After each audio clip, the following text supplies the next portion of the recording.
Honorable Chairman, sir, in pursuance of provisions contained in Section 66 of the Representation of People's Act 1951,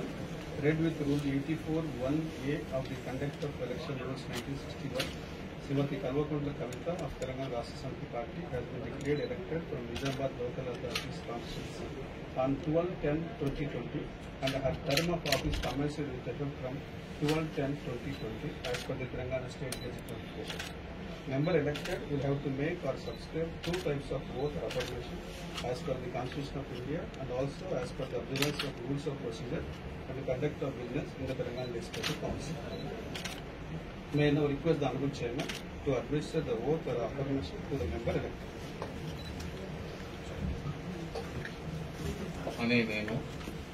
Kalvakuntla Kavitha అనే నేను శాసన పరిషత్ సభ్యురాలిగా